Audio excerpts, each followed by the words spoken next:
So, welcome to our last session in the 2026 School Report Card Professional Development Series. Many of you all have been with us since we started this series in January when we just started talking about what's a cohort and how to find that data, check that data, support that data. And we've moved through several report card indicators throughout the year. And now we are here to this process of the corrections window.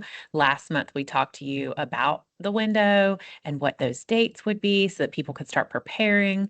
We talked about designees and all those kinds of things. And we are now at the place of talking about the procedures. So today is going to get a little bit more into those details and some things that you may end up needing to be able to look back at the slides later on, or go back to the video when you are getting to that point of making those corrections. So it's going to get a little deep in the details today, but that is what you're here for, the corrections window procedures.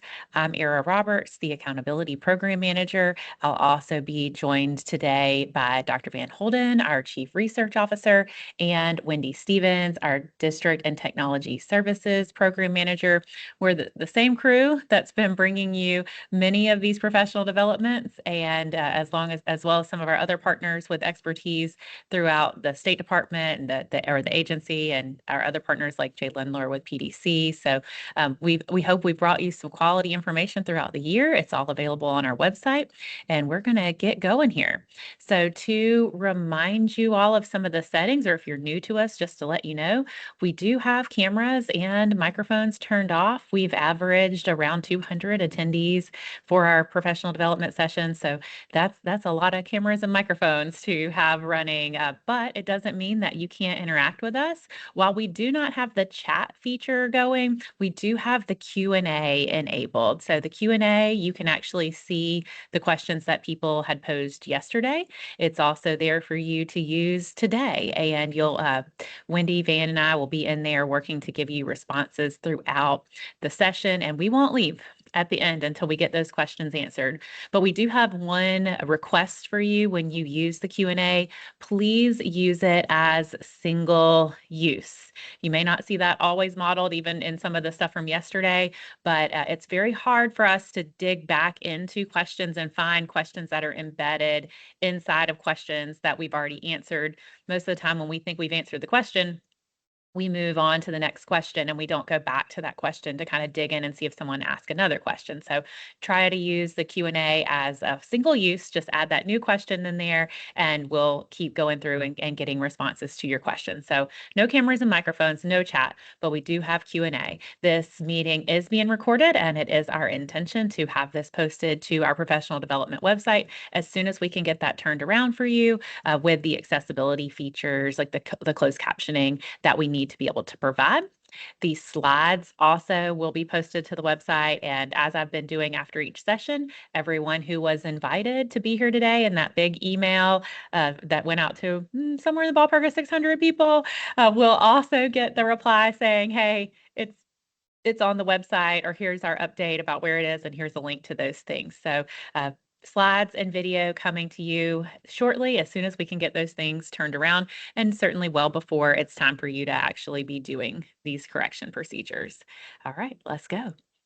So today we're going to be talking through when are the corrections going to occur and what will be corrected. That's going to mostly be a review from last month, but I'm going to go through it more quickly. So if we get into those pieces about when and what, and you need deeper details and you did not attend last month's session is posted to the website. So you can go on in and hear more details about those pieces. So I'm going to do a pretty quick flyover about when and what will be corrected. Now we're going to get more into the details about how the corrections are to be submitted and what will happen after you've submitted it, how you're going to know that it's approved. And also Wendy has some housekeeping things coming up, primarily around some assessment details.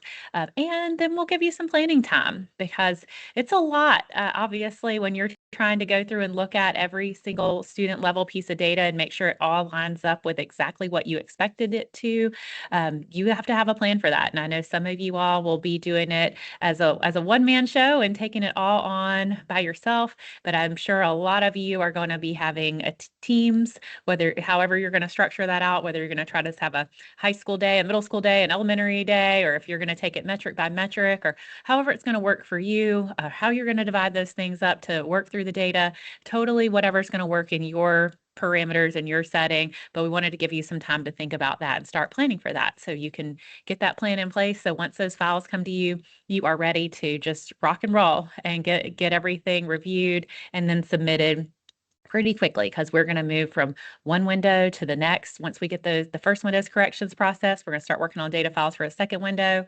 We get those processed. It's going to give us metrics that you're going to be able to review in the embargo site. So it's all stacked on top of each other, and it's going to move very quickly. Moving through those windows, the first box in our key dates that we've been talking about all year is checked off. That PowerSchool data collection has closed. Y'all have submitted for the year. Check mark there. We do have a couple more upcoming key dates though. Assessment, data collection. Please have all your assessment stuff that needs to be in for 2026 report cards submitted by July 31st at 7 p.m. So that means it's gone into runway, it's cleared, it's landed. You could even go into assessment details or student details and take a look and see those things kind of populating where you would expect them to. I also want to note there, I've been spot checking some CCR test scores, and it does look like there might be some holes out there for some districts that maybe didn't turn in 2025 SAT, ACT, AP, potentially IB, Cambridge, ASVAB, the other ones as well. But those are the big ones that I'm seeing that I would likely expect a district to have at least one ACT or SAT score most of the time, especially if you had some coming in this year. So if you're looking at your 9GR 23 students, these would, have been your 11th graders last year, and you're not seeing SAT scores or ACT scores or anything that you need in there for CCR, please work to get those in by July 31st at 7 p.m. so that it can populate to where you need it to be. And have another assessment update coming up momentarily. That will be from the EA newsletter that we've been waiting for. Also, your summer graduates, getting that data in and published in your summer window, your summer time, PowerSchool, having that complete by August 16th at 7 p.m. And that is just for a graduate. That is not summer school credits. Those all will roll into essentially your next year students, because high school student success is through day 180. But for your summer graduates, that graduation rate, 9GR 23 students have those summer graduates in by August 16th at 7 p.m. And you've got that publishing guidance there from Wendy. Corrections window. So this is a slide we've used throughout the year when we've been talking to TAR or other groups, or even in these presentations. And Van Holden coined the term primary corrections window, and you heard us say it so often. Prior to June 14th, we said you are in the primary corrections window. We said use Admin Navigator to look at your cohorts. Use Admin Navigator to view and verify your test scores for CCR. We gave some information about required fields for those CCR loading, and we were really saying go to Admin Nav, go to Admin Nav, go to Admin Nav. And we also said we're going to shift from Admin Nav whenever it gets to be summer. So after June 14th, we're going to shift away from Admin Nav, and we're going to be moving to those static student level files that you're familiar with from all the years past. So that was the prior state. We are now in the current state. We have closed the primary corrections window as far as your PowerSchool information there. So Admin Navigator is no longer your primary view into your cohorts. You can still go look, see what's there. You're welcome to. But if you're looking for planning for corrections and things like that, that you're going to be looking at those the static files that we're going to be getting out to you following the windows that'll be coming up here shortly. Admin Navigator data throughout the school year reflects the PowerSchool data that happened during the 25-26 school year. And just y'all, all schools, districts, did a fantastic job proactively updating data and putting in tickets and doing the work, checking the publishing, checking data. And I know that a ton of work went into just trying to make all of that data as accurate as it could be by June 14th. Then we've got SCDE. We're going to be building those static files. So we are in the process of doing some tests right now and getting all those things ready to go for you here very soon. So you will have student level details coming to you in some data files, and those are going to be the details that are going to be eligible for corrections during the specific windows. There'll also be one final window for ratings review. But I did want to note, while I said Admin Navigator is no longer your primary way to check and view cohorts, it is still the place that you need to be viewing and verifying your test score data in general, but extra emphasis on CCR. If you're not seeing those SAT, ACT, AP, ASVAB, IB, Cambridge that you need to see, please be getting those in.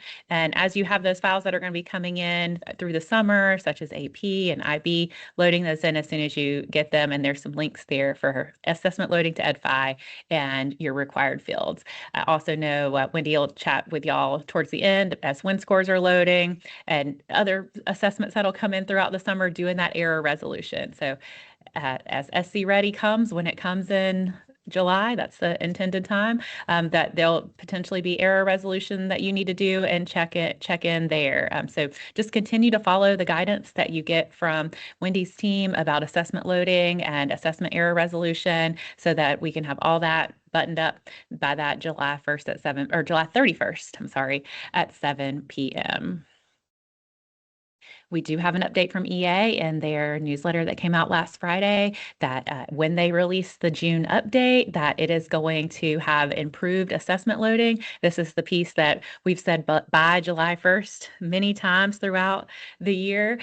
So this is going to be by July 1st. If the student is essentially in the ODS, not in that year, but it's found in the historical roster, and the student can be matched, then those pieces are going to land and load. So if the student has essentially been found in the district's historical data, then they can match that student's record and have that happen. EA is going to be providing PD for this during the upcoming office hour or during upcoming office hours. So please do keep an eye out on their newsletter so that you can get that PD from them. And if you're not getting their newsletter, there's a link there in the slide to sign up. Every district in the state has also submitted their designee. We heard from every single superintendent in letting us know who the designee was to be, and that is the person that we will be sending the corrections templates to and being our primary point of contact during the corrections period.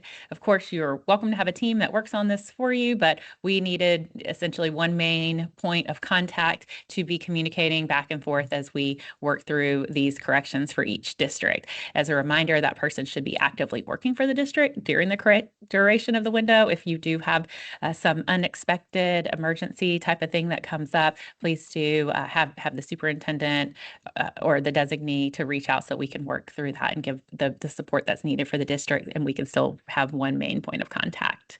We have 3 windows. The first one is going to be coming to you by July 13th. So our goal is to have those files to you potentially earlier, but we have to know that by July 13th, you have your denominator file there. And then by August 31st in ADT, you'll have your numerator file. And by September 28th, we will be able to tell you, hey, go take a look at those preliminary ratings for all the different buckets. Now, again, if we get stuff done earlier, we will let you know that they are there, and all that communication will be coming from that same school report cards email that you've been getting all the professional development information from. So we'll have denominator window where we're looking at who's included, just who should be on the list. Numerator window, we're looking at what are the outcomes for the students. And then the ratings review, does the total points that are listed in that bucket look like the total points that you expected? You know, if we're reporting 3 points and you expected 13 points, that's something that we need to know. Of course, there can be, when we get into those very far decimals, that you can see some slight differences sometimes there between the way you've calculated it. But of course, if there's some gaps there, we need to know so that we can look at what's going on there with the coding. But we'll let you know as each piece becomes available. So you've got your window for doing your review and filling in templates, then we have a window there to process all of that that y'all have sent in to us. And then we will be giving you an updated file for ADT for numerator and denominator. So you can go ahead and take a look at those, and then updating the embargo website as we've heard that information. But of course, with that numerator file, once you have all the data in that finalized updated numerator file, you could probably start doing some prediction metrics for yourself and getting ready. But again, we'll let you know as we have things updated in the embargo site. Just a quick review here, what makes students a part of the denominator. I'm not going to go through every piece, but the part of denominator is really just emphasizing, should the student be in the metric? The criteria is listed in the accountability manual. It's just, are they eligible for whatever the metric is? It does not encompass actual values. It does not encompass the exclusions. This is just a list of who should we even just have in this group here that we would be looking for a test score or something, or looking for an exclusion for the student. So who should be on the list? That's what you're looking at in your denominator. And that's also for your non-GR cohorts. So who should be on those lists? When you'll get those files, and you'll have the opportunity to say if anything on that list is incorrect, and we'll go ahead and get them removed or potentially added, so that you can have everything ready to go and to apply the values for the numerator window. The numerator window is where we're going to match those students' outcomes, such as maybe they scored meets, or they got an A, or they had the credits they needed for high school on track. We apply the values as they're identified in the accountability manual, whether that's 3 points or 4 points, or it's a yes, a 1 point, for that on track or a graduate. We apply those exclusions as they meet the rules of the accountability manual, and then we do our metric calculation. So that will be what's happening in your numerator. You won't see the metrics in the numerator yet, but you'll see all those pieces of the values and the outcomes for the students. So just giving you it in a chart here, the difference between denominator and numerator. Denominator, very much just who should be included. You'll be thinking about, were they continuously enrolled, or were they in that high school course? Or were they an ML student that was kind of on this 45th day through the first day of testing? Just should the student have potentially participated in that metric. And then numerator is where we look at the outcomes that the students earn. That's also where exclusions are applied. Credits earned, diplomas earned, all those pieces will come into numerator window. And I pulled some out of the accountability manual because this is something that we had questions about last time. So we use the word denominator so often when we're talking about high school students on track and graduation rate, because that field in PowerSchool is just like called student included in denominator. So we're so used to the term denominator for that piece with cohorts. But in the world of the accountability manual, the denominator is essentially just that bottom part of the fraction. So every metric has a denominator. So here's an example that would be denominator for academic achievement, elementary and middle school. It doesn't mean you go into that field in PowerSchool for elementary and middle school students about the cohort. This is just talking about the metric, who's included in the metric, the bottom part of the calculation of the metric. And so for academic achievement for elementary and middle, that's just the students who were continuously enrolled from the 45th day to the first day of testing with no, or the 160th is the kind of cutoff there, 161st day is first day of testing, with no break in enrollment, regardless of whether the student took the assessment. So you see that piece there, regardless of whether the student took the assessment, they are included in the denominator for school calculations. When we switch over to numerator file, that's where we apply those values for what outcome did the student earn.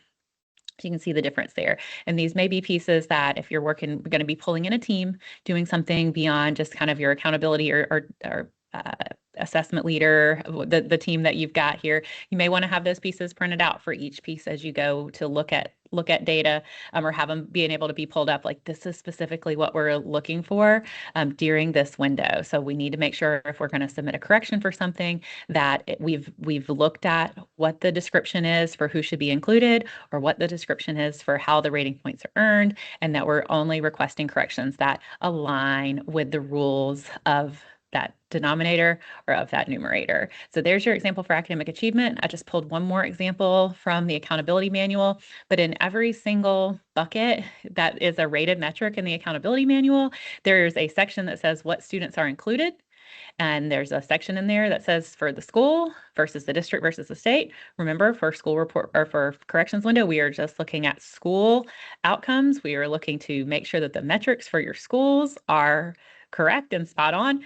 So it describes in here for the school, this is going to be your MLs, kindergarten through 12th grade, enrolled from the 45th day, the first day of testing, no break in enrollment. There you go. And then how are those points earned? And y'all are familiar with that based on their initial score, the years, and then kind of where they need to be on the table and did they meet that target or did they not meet that target. So we'll show you some examples of what the files will look like as well to help make those things even more clear, but just making, again, that differentiation between what's going to be in denominator versus what's going to be in the numerator. But very important that we want to get the denominator list right so that when we match the students' outcomes and the values, that we're not having to still go back in and try to do like, oh, this student shouldn't have been included. That's going to be the time during denominator. Who should be included? Then we'll look at outcomes after that. And so then what do you expect for ratings review? We've got the denominator in, we've got the numerator in, and we're just using the defined metrics that are in the accountability manual for how we build out that overall calculation. And you'll be able to let us know if we found any errors in the calculation. And here's it all in one slide if you just needed to put it all together as we move from who's included to what were the outcomes and exclusions, and then finally metric review. We'll go through details on this today, but remembering that whenever you're ready to alert us to corrections, you're going to be using an eSupport SolarWinds ticket. This is just allowing us to have clear and consistent tracking that you submitted it and that, we have somebody that's processed it and we've given you a response back. So it doesn't mean that any and every question that you have needs to go through eSupport SolarWinds. This is just essentially the process and the way that you are alerting us, and we have this tracking mechanism of the correction is going in, and we've reviewed it and we've given you a response and we know what we're looking for there. For each window, you have two main deliverables. You have the correctly completed and renamed template. We'll go into this template shortly. And you have a corrections plan, and I'll show you that corrections plan as well. Essentially, it's a document. First page gives you a little bit of description. Second page gives you 3 buckets, but I'll give you a little bit more information about that as we get through the session today. ADT will be the place that you'll get any sort of files that have PII, and that's where you'll give us that information back as well. So taking a look at the actual student level data files, those will be running to y'all through ADT and then back to us through ADT.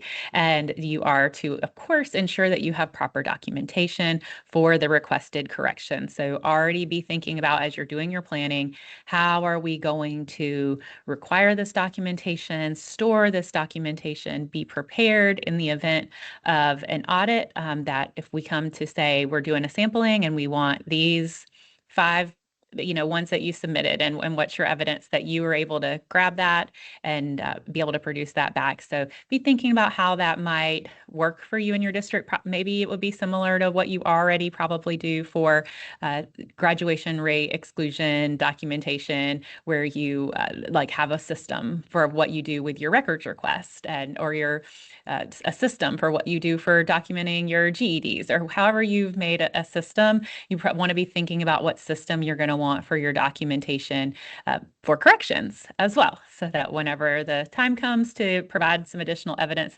that's not another layer in things that you're having to do.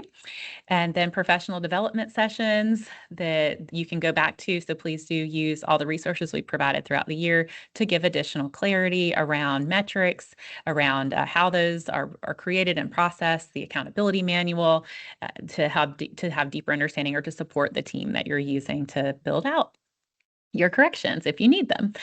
We will then review your tickets. We have a team that will be reviewing the submission. So we'll have that data file with the student level information, and we'll have your corrections justification. So as you're explaining to us, I requested these corrections for grad rate, and it was because of this reason, and this is kind of what we're going to plan to do for it in the future. So I'll show you that template here shortly. Then we'll review those requests. We'll resolve with feedback in SolarWinds. Approved submissions will be processed through coding, and then we'll get those updated files out to you.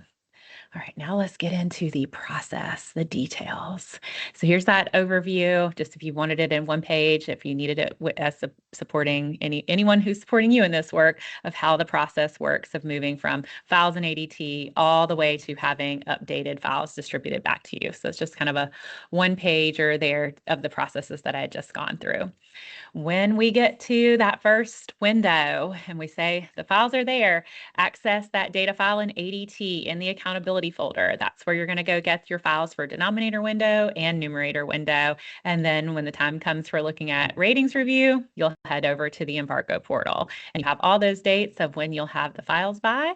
First one's coming up sooner than we probably even think that it would be. Less than a month here on July 13th. Then you'll get numerator the very end of August, and then ratings posted by September 28th. But again, it is our goal to have some pieces of that rolling out earlier and able to let you know that it's ready for your review and feedback.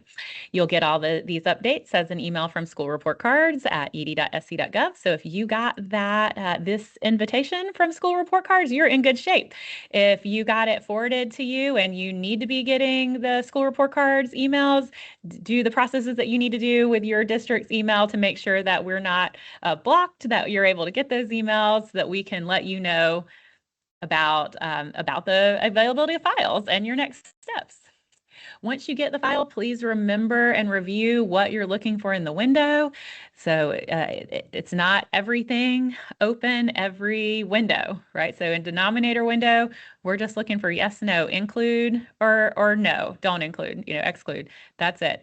Each of the files has the same first 8 columns. So every tab in there, whether it's achievement or CCR or fifth year success rate, they all have the same first 8 columns. Those first 8 columns are displayed here. That's that essential information with the district ID, the school ID, and the student's state ID. We also did a few more identifiers in there, not as essential for coding, but very helpful and important for you and your processes, to include the student's name, the student's non-GR or grade level, and the school and the district name. So those pieces are also included, but consistent first 8 columns in every tab in both of the files, as well as in the corrections template.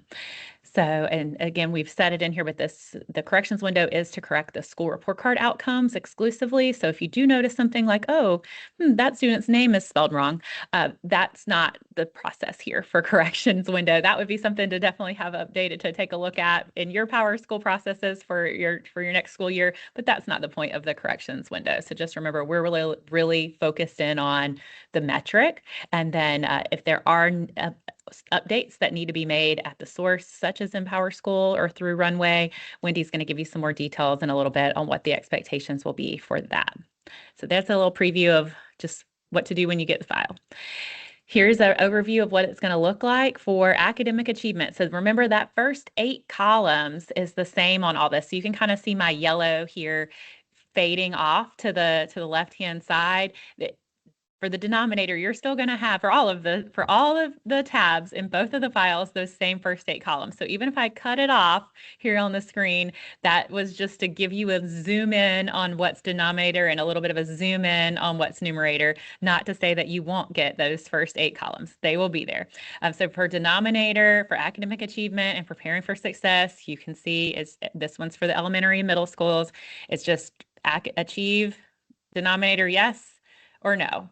Preparing for success, the same thing, yes or no. And then when we go to numerator, that's where you'll see those values coming in, like SC Ready ELA or SC Alt, ELA Math, all those pieces. There's also additional elements for information that will be coming out in the numerator file that give you those flags for continuous enrollment, group home, ML exclusion, your other excuse, S&T exclusions. Those pieces will also be coming up there, because those are going to apply to kind of let you know, is that value being included in the final outcome or not. So you've got denominator and numerator, and that's for your elementary and middle school. Also in elementary and middle school, I stuck this one in here next because it's so related to elementary and middle school academic achievement. You will be getting a student progress, essentially like an inclusion preview. So you've got those student details, and then you'll see the 2025 SC Ready scores that we have for those students. And if the student was on the achievement tab, like include in achievement, yes. So the information that's going to be provided in student progress is essentially the same group of students that are on the 2026 achievement tab. And then we've added in there, does that student have SC Ready scores from 25? And so then you can very clearly see if the student would be included in student progress or expected to be included in student progress because they were expected to test for SC Ready and they had a score in 2025. So those would be the students we would expect to see in student progress. So there's no corrections that you would do for student progress specifically because we're looking at achievement and was there a 25 score. So ensuring that your academic achievement tab is correct is the most important part of ensuring that student progress is correct. So while we say over here on the right-hand side for numerator, there aren't essentially corrections for student progress, ensuring that your corrections are applied in academic achievement will then mirror and filter back over with your student progress, and ensuring that your SC Ready scores are accurate in Admin Navigator will also support accurate student progress. So resolving those errors and ensuring that those student scores are there and that they're coming up is going to be another important piece to making sure that your student progress lands the way that it is supposed to. Numerator status for student progress is obviously not editable because it uses, or correctable because it uses the VAM score as well as the added value growth metric. And just due to the comparative nature of VAM, based on the statewide SC Ready results and the different students within that overall growth metric, student progress just is not eligible for corrections. But again, make sure that your academic achievement is correct because that will directly relate to and impact student progress. Here's your academic achievement preview of what denominator looks like and what numerator looks like. So in denominator, you've got those pieces there eligible for correction that's just included in achievement and included in preparing for success. You have a couple other pieces of information there, such as if they were in English 2, Algebra 1, biology, or history. And of course, as you can see in the example, if the student has a yes in history, then that means the student is a yes in preparing for success. And you see that in this example, the student was a no in algebra and a no in English. So they're also a no in achievement for that one for academic achievement in the denominator there. When we go and look towards numerator, this is where you'll see those test scores coming in for all your 4 EOC areas, as well as those same 4 areas in SC Ready. And then you'll have those additional elements for reasons that the student would be excluded or excused from just that overall metric. So there's your academic achievement and preparing success for high school. ML progress, again, those first same 8 columns, who are the students, and are they in the metric? Yes or no? And then numerator, you'll have that same first 8 columns. That 9th column is now that I column is what you said in the denominator window. And then J is indicating, did they meet their ML progress goal? There will be additional fields all out to the right, similar to what you're familiar with the student's initial score, the student's goal, the composite score, all those pieces that all come across in that file. But the main piece here that we're looking for report card outcomes is just met or not met, yes or no. Then you would have that documentation for why you made that change. For CCR, we go in denominator that the grad rate and CCR have the same tab. So they will say on the tab CCR/grad rate so that you can know, because that's 9GR 23 cohort. So since it's the same cohort for grad rate and for CCR, we're really essentially in that denominator window locking in that cohort for 9GR 23. But then when we come over to numerator, you're going to have your CCR tab and your grad rate tab. For the CCR tab, you would be updating how the student met CCR. The other areas like college ready overall, you would not make a correction to that. So if you correct AP to a yes, then that college ready would automatically, through the coding, when you get your final file, become a yes. in college or career ready, even though it's already that way in the example, would also stay or become a yes. So just that piece of information there. Similarly, you can see in the example, the student was coded as a yes for meets career ready. And so if you needed to change that to a no, then that would automatically change your career ready to a no. And then college or career ready based on this example would also become a no. So you're just focused on how did the student meet or not meet if you needed to make that correction for CCR. And then for grad rate, you've already set who's in your denominator in that previous window. And so now you're just saying graduate yes, graduate no. So that's going to be another element that we know potentially like for some early graduates that maybe if it didn't get picked up, that you would be able to go in there at that point in time and say, yes, that student did earn that diploma. So you would add them in denominator, and then you could put their diploma in numerator. I've got an example of that for y'all here coming up. And then high school student success on track to graduate. This one, because it is 3 cohorts in one tab, it is a little bit trickier, but you do have the student's 9GR listed in that column H there. So you could sort by 9GR, and then that would help it work more easily as you go through to review first year on track, second year on track, third year on track. Of course, first year on track will be with our 9GR 26, second year 9GR 25, third year 9GR 24s. And we know, of course, our 9GR 23s are our grad cohort that we just talked about. And so for denominator, again, we're just looking, should they be included in that first year on track or second year on track or third year on track? Yes, no, for the example we have here. And that 9GR would not be the example that we would be looking at if it was coming in your file, because we know if we were going to say that they were yes first year on track, then they would be a 9GR 26. As we're looking over into the numerator, you again have those additional elements for some reasons that students might be included in district only but not school, and you also have that numerator piece. So this is where we're looking at, did the student get the credits that they needed? They had for the first year on track, they had that 1 English, that 1 math, and those 6 overall credits. So you're just going in and making those updates there if it's a yes or a no. And you've already set who's in which different bucket during the denominator window. And finally, 5th year of success. So this is our 5th year on track, and the denominator is going to be just those 9GR 22 students. And this one would be something we would have needed a correction if we had gone in here and said, oh, they're 9GR 23. I might need to make a change there. And then in your numerator, that's where you're saying, did they earn those indicators for 5th year success, which of course is talking about, did they get that GED? Did they get that high school diploma, employability credential, whatever that update would be, that you would be going in for the numerator for your 5th year student. When you do review these and identify an error, first, please research the concern.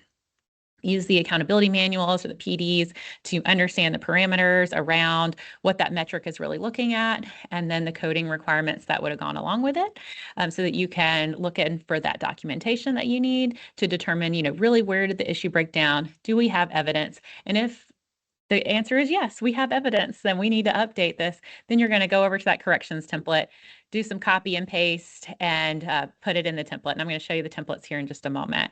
And then you'll complete the submissions process, and Wendy will go through that submissions process here shortly. So here are the templates that you will be doing that copy paste into. Use the template for the related window, denominator window. I purposely screenshotted these here for you as a list instead of drop downs, but when you get the file, it will be a drop down. So you don't have to worry about typing in achieve EMS or even typing in the yes or the no or the add. All of that will be in a drop down for you to be able to select. And then again, remember those first 8 columns are consistent. So that will allow you to copy and paste. You'll have to type it in if it's an add, and I'll show you that here in a moment, but this just gives you an idea of the list. In denominator, you're picking the metric, what's the current denominator, and what does it need to change to. For the numerator, it does get a little lengthier because there's a lot more inputs there. What's the metric? What's the input that you're wanting to have updated? What's the current value, and what's the correct value? And we will email these templates to the designees prior to the window. Consistent format, first 8 columns are the same for all the student level data. Those are the same first 8 columns that you're going to copy and paste into the corrections template. If you do need to add, use the same format whenever you're adding the student's data. So the district ID would be consistent down the entire sheet. The district's name would be consistent down the entire sheet. Then you'd go in with your school ID. You can see that that's that lengthier number, school ID, school name, the student's information. And then if it's for high school, we're going for the 9GR. And if it's for your elementary and middle, you have the grade level. So please copy and paste exactly as it is in the data file that you received, or follow that same structure if you do have a student that you need to add. Be sure to fill in all columns, and I'll just arrow back to that. If there is anything missing, the data correction will not be processed. It is very important that you are putting in the district ID, the school ID, the student's state ID information. That is critical for us when we are processing these corrections. So please ensure that you are putting in all of those pieces, and hopefully, to the most part, it is a copy and paste, and you can just select the student, copy paste, and maybe not have even too many that you have to go in and do that hand adding for. So once you get in, here's an example. If you did need to remove a student from a cohort, let's say, you thought you had it all there, but somehow it just didn't land all the way through, right? You thought it was all in there, and you definitely have that documentation for the student's records request or immigration, obituary, however it is following that cohort maintenance manual, and you need to remove the student from the cohort. Identify the students on the file, copy paste the first 8 columns, change the current value, that is yes, to the correct denominator, which is no, and that removes the student. So when you get your updated file, the student would no longer be there.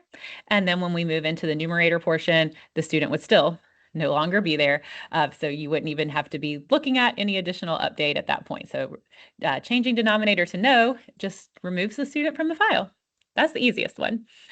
If you did need to add a student to the file, such as for a missing 9GR 23 early graduate, I did want to emphasize again, 9GR 23, not every early graduate. It's all based on 9GR. So you might have some early graduates that are 9GR 24s this year, and they'll be in 3rd year on track. And if they graduated, I'm sure they're going to be on track, or I would expect them to be on track. So just remember that for our high school metrics for grad rate and for cohorts, they are based on the student's 9GR. So you would find that blank row that was available to you in the template. You would go in and add those first 8 columns. Some of it you could probably even copy and paste from other things like your district ID and your school ID. Put in that student's first and last name, their state ID, and that 9GR. So not a ton of extra typing there. But then in the metric, you're going to tell us that this is for adding them to that grad rate tab. You do not have a current denominator. We are adding this, and you're going to set it to yes. So please include in denominator. There would be no reason to set this to no, because you would be telling us to do an add and a remove all in the same line. So whenever you're going to be doing an add, then the denominator at that point would be yes.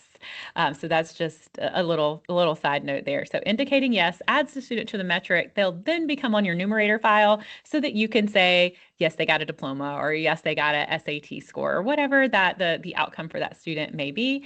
It is important to note that you need to have a student in the denominator for the student to make it to the numerator file. So ensure that your list of the denominator, who all you expect to have an outcome for, is on your list of just the base, essentially that base group of who should be in the metric. Editing the denominator, here's an example for that. Potentially, let's say that you had a student who had an incorrect 9GR and you need to move their cohort assignment. Well, in order to make this work in code, we need to do a remove and an add, a combination of remove and add. So you're going to tell us that you're going to pick that student, do your copy paste, and then put it in those first 8 lines, and then remove from the current metric. So right now, the student for this example is in on track 3, and current denominator is yes, and we're going to change that to no. So we're going to get the student off of that list. And then we're going to do a second line, copy paste, and then tell us to add the student to the metric that you need the student added to, and the denominator to be yes. So in the event that you do need to do an edit like this, where you're really kind of moving a student, you need to do a remove and an add. I'll show you some other examples where you might just be editing an outcome. That'll be more of just the current value is this, and a new value is that. But when you're trying to really take a kid from one cohort or one school and move them, you'll have to do a remove and then an add. So that's the next example is, let's say you do need to put a student to a different school. Somehow, maybe they were rostered to the incorrect school. Maybe it was a student who had a homeschool and a remote school, and just somehow with everything, the student ended up rostered to the incorrect school. So you would do the same thing here that we just described when you would change cohorts. You would take that student, tell us to remove the student from that initial line, current denominator yes, correct denominator no, and then you're going to add, and you'll do that update here for the student to the correct school. So you can see that whole piece of information.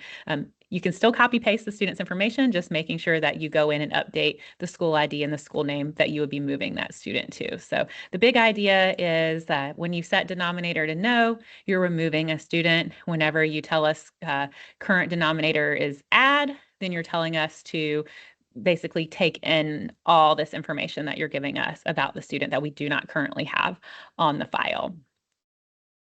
And now here is a use case for editing the outcomes. And this is one that could be used, like if you needed to add a 9GR 23 summer graduate's diploma. You already had that student in your denominator file. Student was already there. So you are now just going to be able to go in and update the value of the diploma to yes. So in the event, when you get your file for numerator, that summer graduate's diploma is not on there, this will be a way that you'd be able to make that correction. So edits allow you to update the student's outcome reflected in the numerator file. And I did want to pop back over to this one about editing the student's school assignment. Wanted to just point out here that we will only be making corrections within the district who is requesting the correction. So for example, I previously very recently was working with Newberry County. I've also worked with Lexington 3, and we would not allow Newberry to say, add this student to Lexington 3's cohort. Newberry could say remove, and Lexington 3 could say add, but Newberry can't say add this student to Lexington 3. That would make us need a whole nother round of corrections, right? If other districts could just add students to other districts' cohorts. So you can only make corrections to your district's students. You can move them around to schools in your district if you need to. You can remove and, be banking on that add is happening somewhere in the other district where you expected it to be. But essentially, you can only make corrections to your district. You can add, you can remove, you can move around, but you cannot add students to another district's cohort. And there we've got that just piece again as I go back through my slides about how you could update an outcome. And then finally, completing your verification. So this is the piece where you're going through and saying I am the designee of the superintendent. I have addressed this in my data corrections plan. And so basically, I've given some justification for why we need this type of correction or this group of corrections, what's going on here. But we have the required documentation in the event of an audit, and that your district will confirm or update the source. So confirming would be, yeah, we went and we checked it and it's definitely there. It just didn't land to the file, or updating it if it wasn't there, making sure that it gets there. And Wendy Stevens is going to give more details on those source updates. So it is important to know that yes to that verification needs to happen, that, anything that you've said no, like, no, we did not address this in our plan and we don't have documentation. Well, then we're not going to process that correction. So we are looking for yeses on each of those things. And this is the information that we've described to the superintendents and through our governance to put this plan into place.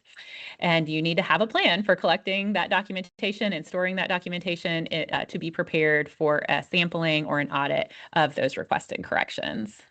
Here is that preview of the corrections plan. Like I said, first page is really just a little overview of directions and who their designee is and the superintendent, and then just providing an explanation of the data errors that were identified in your district's report.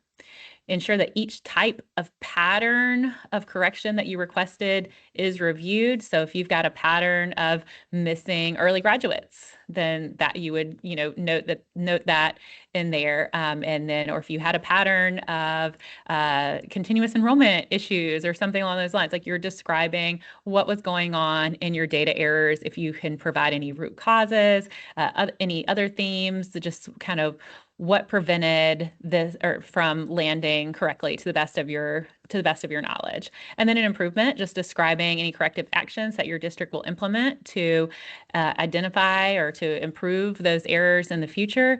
And I know for some of them, these are errors that you already knew were there potentially. Like I know there's some stuff with early graduates, and in the piece with improvement plan there, I would just put something along the lines of like to continue to submit those tickets all the way to resolution. That's just a recommendation, but to the most part, those are the types of things we're going to work to not have land in your final file. But in the event that they do, we know that the early graduates in the EA portal were not getting picked up for all districts. So that's one that is pretty known. Some of the other things, like if you're saying, we're changing students' test scores, SC Ready test scores. We need some more details on that and justification for those data errors and what's going on, how that maybe resolution process didn't happen or something, and how you're going to make an improvement for that in the future and check that data in the future. So you do complete this for each window that a correction is requested. The document provides justification why you're requesting this, and we need that for insight for our corrections approval team. So we can look at it like, yeah, that makes sense, and move those things along so that our coders can process those corrections. And I did make an example here so you could see in my sample district that I came up with, we had maybe some grad rate issues because we had some students who should have been included from 9GR 23. We had a transfer request and we had the paperwork and it just didn't, we didn't get it coded right, maybe. Maybe I had a missing early graduate that was not included in the denominator. And maybe I had a student who was incorrectly assigned to a school in the district, potentially maybe through a transfer or something occurred that, or like we said, maybe a remote school, some reason the student was incorrectly assigned. So I thought through that and I said, why did this happen? We had some cohort coding procedures. We had a delay in our PowerSchool update, and we had a new data staff person at maybe this school that had incorrectly coded the student to the school.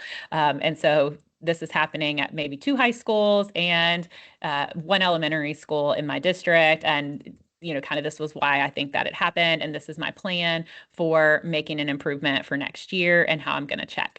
So this is just an example of when it is not a template necessarily. It's not something that you have to do. Just be providing that overall explanation of the errors that you're requesting. And then if you have corrective action that you'll be putting in coming up next year to make improvement, and how you're going to monitor those things so that hopefully that error does not occur again. But of course, I understand, like potentially with the early graduate situation, your control there is to continue to monitor and admin nav and resolve with tickets. You did it. You took it as far as you could get it, and that we're going to continue to work to hopefully get all those included for you as they come up. Once you've got that template done and you've got that correction done, you're going to do some file renaming, but now we're going to get into more of those technical details along the lines of things like ADT and SolarWinds. And so our fabulous technology leader, Wendy Stevens, is going to take over and tell you a little bit more information.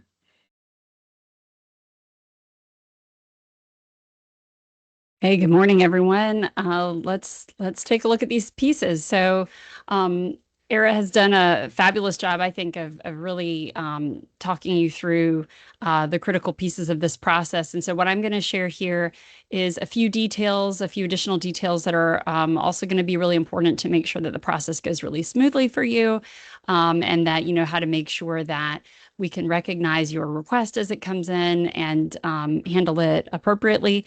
And also, some of you have asked some good questions about correcting pieces at the source. So as Era has mentioned, with these templates, you're looking at the metrics, right? And so what it is not is a list of PowerSchool fields there. Now, if you are saying, for example, a student should or should not be in the denominator, certainly there might be reasons that reflect and support that that should be correct or verified as correct, or possibly changed if you're requesting a change in your PowerSchool data. And so we'll talk about that piece because that is important to do. But I don't want there to be, I think she's clarified it really well. We don't want you to have any confusion that what you're getting in that file is a list of PowerSchool fields, because it's not. But nevertheless, the fields that connect to and relate to and support the changes that you're requesting through this process also do need to be corrected in the data, and we'll talk about how that's going to be done. So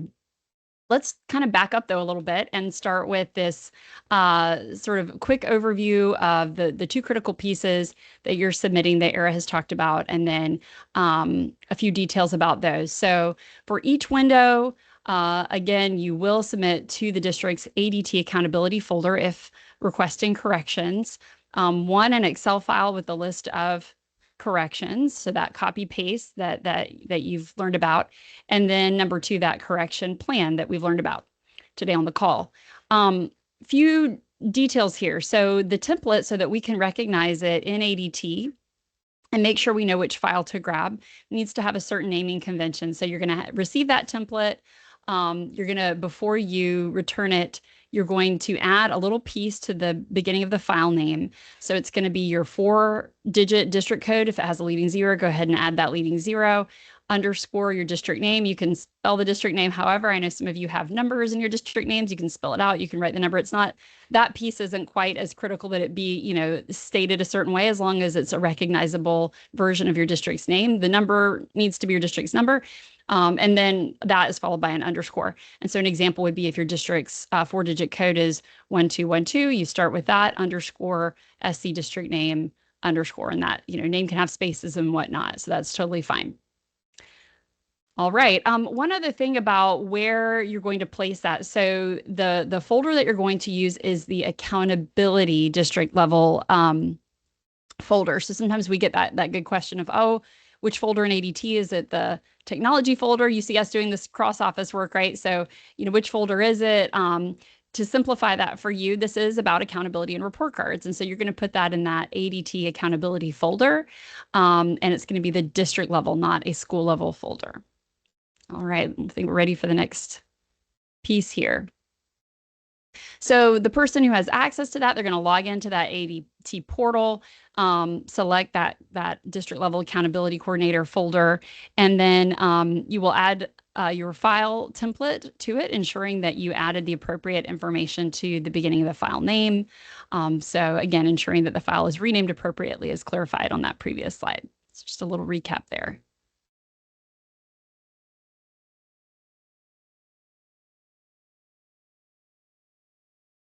All right.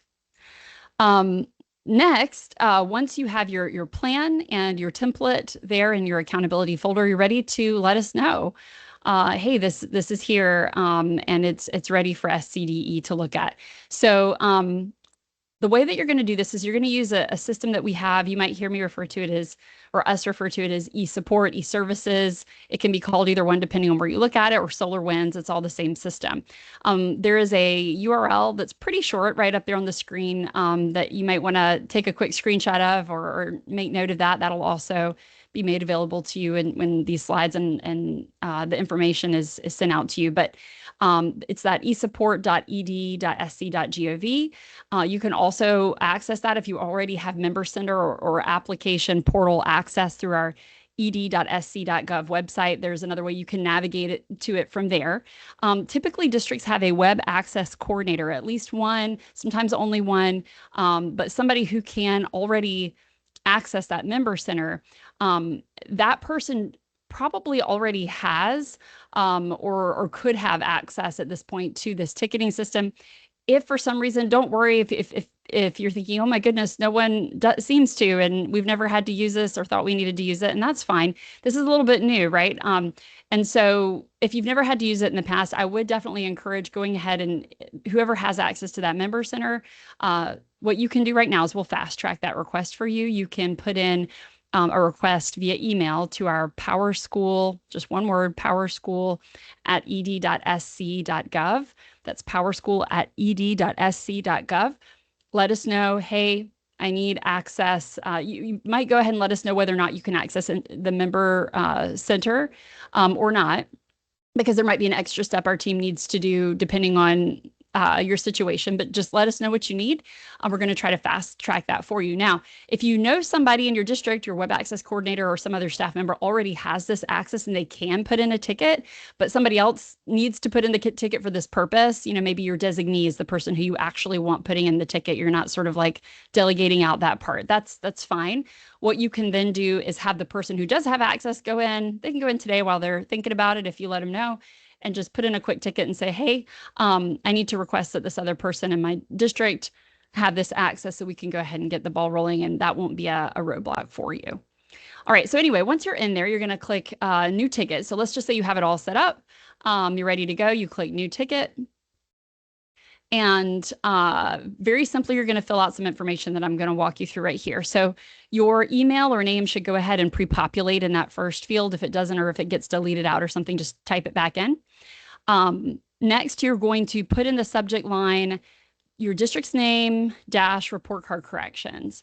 If you would go ahead and just put your subject exactly like that, again, that'll really help us move a lot faster with the process. There's actually going to be another drop-down selection that's even more critical than what you name this in the subject line, and we'll talk about that in a coming slide. But even just kind of giving us that good flag there with the subject line is great. For your description, this is really the description that you need, especially for the first two corrections windows. So remember, the first one's denominator, second numerator. The third one, the last sentence may not be as critical, but I'll read it to you in case it's hard for you to read here and what you see on the screen. So the description says, our district has placed all required documents in this corrections window in our for this corrections window in our accountability ADT folder. This is to officially request that these corrections be made to our report card metrics. We understand that we will still be responsible for correcting this data at the source using the documentation that's been provided. And we will give you a document on that. We don't want to sort of lean in too much today on the source piece, but I'm going to talk about it here while we're still on this slide. But it's really critical, even if you haven't finished all let's say maybe you haven't hooked up to Ed5 for the next year or something. You're like, well, goodness, we're not able to even submit this to you yet. We can correct them in PowerSchool.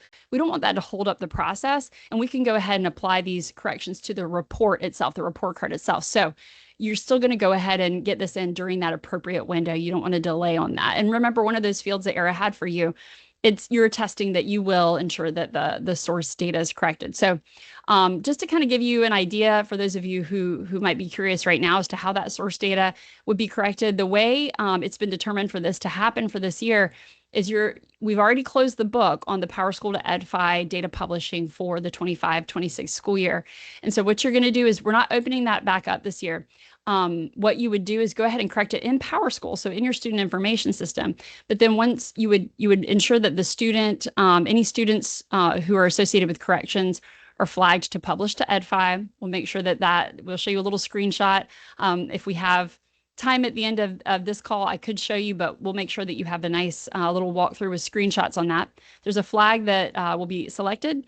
And then when you hook up to Ed5 for the 26-27 year, that student's data will go ahead and be sent up and handled appropriately as it moves up into the system. Now, one thing to note is that those corrections will not automatically make changes to things that you see, for example, in Administrator Navigator. In time, they will. It will take a minute to make sure that all of those are dealt with in Stadium the way that they need to be. So just understand that, but we can immediately go ahead and with all the templates that you're submitting, apply those corrections to the actual report card. Okay, but that's how you're going to send the data. So there's an important note here for you. Sorry, there's one last piece I wanted to mention. For assessments. Assessments is a little easier, right? So assessments, I mean, we continue to keep that connection open between Runway and your API. So you can go ahead and for the assessment data, you could actually just, like you normally would, go ahead and load that via Runway for the correct year. So, all right, let's go on to the next slide. All right, for number 4, you see here that in your ticket, you're going to have a couple drop downs that you need to make selections for. So the first is the category. This is really, really important. You're going to select data support district. There's another one that says data support SCDE, and that's for tickets that come in internally to our office. So you don't want that one. You want data support district. And here's how you're going to kind of catch yourself if you accidentally pick the wrong one. The internal one is not going to have the options that you see here over to the right for subcategories. So the only category that has these correction window subcategories is data support dash district. So if you don't see these then pop up as subcategories, then maybe try again on your category selection. So for your subcategory, you're going to pick the correction window that you're in. It has the dates to remind you of when those are, and it says what it is. So for example, July 13th through 17th, you've got denominator corrections window. Pick that one if that's the window you're submitting for, and so on for the next window and for the third window, which is the preliminary ratings corrections. All right, and then finally, you're going to see a few other fields. Our team, for other reasons, is actually moving more and more toward going into next year. We're going to be talking more and more about this ticketing system sort of more broadly. And so in most cases, these three fields would be really valuable and very important. But for this purpose, they are not required. So you don't see a red star there. They're not required. Feel free to fill them out, but all of these are going to be handled with urgency because they're for the corrections window. So they will all be dealt with as immediately as possible. Essentially, we have a whole, system set up on the SCDE side, expecting this particular flow of tickets to come in. So, but user impact, security risk, there's not hopefully any security risk there, right? You don't just leave it blank. Urgency, they're all urgent. So just leave those blank. No need to worry with them for this. All right, and then a little bit of a reminder here about the ratings review. So you've got the preliminary ratings window, which is that third window, September 28th through 30th. In terms of communication here, your embargo portal access details are going to be emailed from the the email address that you see here, schoolreportcards@ed.sc.gov, and additional updates and what to expect will be shared via email as report card elements become available. You see again the ratings review window dates reiterated there below for you, and again, you're going to submit the correction request through SolarWinds. You're going to include in what you provide to ADT for that. Again, we're going to give you some more information on that one because it might be a little bit different than what you've provided for the first and second corrections windows, but you're basically just providing your district, your school, and your rationale. So, or districts, I should say, any related schools, it may just be from the district, right? And your rationale. So you would have your clear calculation rationale.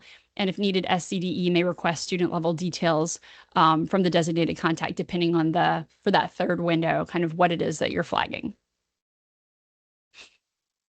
Right. And then in terms of follow-up, I always, with any ticketing system that you ever use for anything tech related, always keep track of your ticket number, right? That's a great idea to do. So definitely keep track of this one. We're really dealing with kind of a short time frame if you think about it. So it's not like this ticket can or should remain open forever and ever, right? These are to be dealt with quickly. So keep your ticket number, the window during which we're going to be looking at them. So you might not have a response immediately, but you'll know something within that window that SCDE, during which SCDE is reviewing those. If there's something that is sort of keeping us from being able to process, maybe we can't find the file in ADT or whatnot, and we kind of have to say, well, we can't process it because it's not all there. We would reply through the ticketing system. And so look for that. Now you might see emails come through, but I'm always a little cautious to tell people to check their email because some things might go to spam. I don't know if you have certain things blocked, even if it's SCDE. So please, it would be good to check your email as well, but maybe log back into that portal a few more times to also check the status of that ticket and reply if needed within the portal. So that's where the replies are going to happen and the communication is going to happen. All right. Some key dates to remind you of here. So we've got for the denominator window, the purpose again is to verify student inclusion and eligibility. The district submission, so the tickets that we should be seeing come in, right? We have people kind of poised, ready to see these tickets come in July 13th through 17th for any districts that are requesting those corrections. We also have a group that's going to be filtering through, looking to make sure that those are all valid, right? That all the pieces that Era's talked through and that we've talked through are there. Otherwise, it gets kicked to the bottom of the queue. It might not be processed at all, right? So just make sure that when you submit it's good to go. SCDE review happens July 20th through 31st, and then the updated release, the updated file provided to ADT will be the week of August 3rd. For the numerator window, that's to verify student outcomes and results. As Era discussed, you're going to have your tickets, or you're going to submit tickets if you're requesting any related corrections there, August 31st through September 4th. SCDE reviews September 8th through 21st. And then the updated files provided in ADT the week of September 21st. And then finally, that preliminary ratings window that we talked about, where you're looking at you're reviewing the preliminary ratings posted to the embargo site, September 28th through 30th. That's final validation, essentially, and the updated embargo site, we're looking at the week of October 1st being when those updates are slated to appear. All right, so that is it. We've got a little bit of housekeeping here at the end. I just wanted to throw in because it relates, but it's also a little bit of a sort of separate piece specific to a couple of assessments. So Era gave a great update that I know is valuable to you earlier on in terms of assessments and assessment loading. This is a couple of specific things.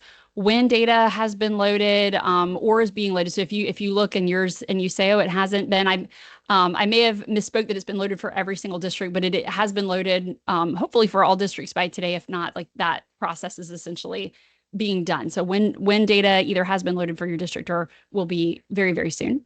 And then ACT data, just a note that ACT they found a need to release updated scores in some cases because of just an adjustment that needed to be made. And it was only in the favor of some students. So what they did is to districts, they released updated scores May 22nd. So if you haven't loaded anything for ACT since May 22nd, if you're already aware of this and you've taken care of it and you're like, this is old news, that's fine. But if you haven't done that, we recommend one of two options, whichever is easiest for you. So you can either upload a whole new file, a whole new ACT file. That wouldn't hurt anything. Again, none of the scores went down. A few of them may have gone up. You would upload that to Runway and resolve errors as needed. If it actually seems easier to do for you to look and do a comparison to find which scores, if any, changed, and just load those. For some of you, that may be an easier route. We actually had worked on some information to put out to you and may still put out in terms of how, to help you and how to do that. But some of the feedback we received in piloting that message was it may actually be more confusing than helpful. So if that's a struggle for you in any way, that's something you can reach out on, and we're happy to help you think through it. It really is just whatever's easiest for you is what we would encourage you to do. And that's it. I'll turn it over to Van. Thanks, Wendy. I appreciate it. As we jump into the next phase, we typically wrap up with some time to plan, and we're going to kind of, due to the length of today's session, kind of shorten up some of this period. But I do want to go ahead and note, although this session is a little bit different, because now we're focused on new procedures that we're following for the summer, we still would like to collect your feedback via the survey instrument we've been using. So some of the questions are a little bit less applicable this time around, but we didn't want to change up the other pieces and the other formats here. We thought it was important to kind of keep that consistency the same for the data collection that we're doing here to try to evaluate things overall and by session. So please help us by completing that survey. It does help inform the work that we're doing. We've looked at that after every session, and now we intend to look at it overall and kind of see any trends that emerge and see what we can work on to improve next year's offerings, which may be different topics, may revisit some of the same issues, but we're still trying to plan for all that and think through what might be needed as we approach 26, 27, as far away as that may seem, for report card purposes.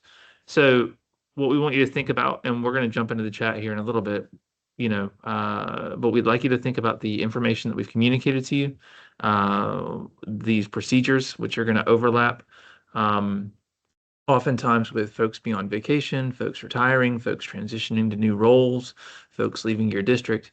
And we need to make sure we have time here for you all to think through what that looks like. So we're going to do two pieces here, and you could approach it either way. You can think through all the information you need to act on over the next few weeks for the corrections window, or you can help us by completing that survey. If you're going to think through what to do next, think through who all do you need to talk to, when do you need to talk to them, how do you need to talk to them, and how do we follow through. A lot of our work so far is focused on communication that has to happen to the schools. This is one where I can see much more communication needing to happen at the district level to ensure that district administration is aware of what needs to occur and what doesn't need to occur. We're going to take about a 5-minute break here, where we're going to jump into the Q&A session or section and continue to follow up with folks and try to make sure every question is answered. I believe we got every single one answered yesterday. So we'll keep working on that here in the Q&A section, but give us about 5 minutes. Please help us by completing the survey or use your planning time to think through how you want to communicate with folks in your district. And then we'll come back and we'll wrap things up. See you in a minute.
All right. Thanks, everybody. We're going to keep monitoring the Q&A section for a little bit here. So if you haven't seen your question answered, just be aware we're working on them, and we'll have those answered by the time that we leave the meeting today. We are once again going to include all of our resources that you can see here. We should continue to update this. It started as like a one column thing with just some helpful pieces, and you can see we've added to it and added to it since we began the process, the PD process for the year. The one thing I want to point out here is, I think most folks are aware that SCD is engaged in a pretty comprehensive process here to improve the report card for 2026. And we also need districts helping us with that piece as well. We have established a cross-functional team that meets weekly. We've got individual work groups that meet nearly daily on different issues, trying to make sure the report card is going to run smoothly and efficiently when we go into production process here in the next few weeks. We've really made some improvements on different pieces, thanks to folks like Wendy and Tamika Stevens and just different folks at the agency who are engaged, working with our partners at the EOSC as well as the Palmetto Data Collaborative, just all engaged, trying to work together to make sure the report card process works. And this last phase here is a final component of it. What we've really tried to shoot for here in this phase is to have a consistent and informed opportunity for districts to make corrections and do data verification throughout the process. We want you to see the data that's going to end up in your report card and have a chance to engage with SCD about that. First, the denominators and then through the numerators here in a few weeks. And then ultimately leading to the successful delivery of the school report card ratings on October 1st to you so you can see them, and then October 15th to the public. We want to make sure that all that process runs smoothly and that we have a standardized way to do it that doesn't rely on individual people knowing who to contact, when to contact, how to contact them, that has a standard process that's going to be communicated and has been communicated now to all of our district leaders so they know how to engage throughout this process. And we're looking forward to working with you throughout that process to ensure that the report card data reflects the work that's occurring in our schools. But we do need districts engaged, as we need districts engaged throughout this entire process. Last year, we had issues from the student information system not delivering data to SCDE. We had districts and schools with coding errors. We had SCDE working to correct some of its own procedures. And I know that we've all been working hard on this, but we need your hard work the next few weeks and few months. We're going to make sure we have a successful delivery on October 1st to you of those report card ratings in the embargoed site. And then again, going public on October 15th. So please continue to work with us on this process. We've delivered the information to you today a few weeks in advance of the procedures actually beginning, with the intention that you have time to think about it, time to think through your plans and what you need to do and who you need to engage with. Or if you need to reach out to us and ask questions prior to the delivery of the files, this is the window in which you can do that to ensure there's not confusion when we get to the denominator correction window. But we appreciate your engagement with it. We appreciate you spending time with us today, and look forward to talking to you over the next few weeks and months as we work towards that delivery of the report cards for 2026. Thank y'all so much. And we'll be, again, online for a little bit longer here as we make sure all the questions get answered in the Q&A.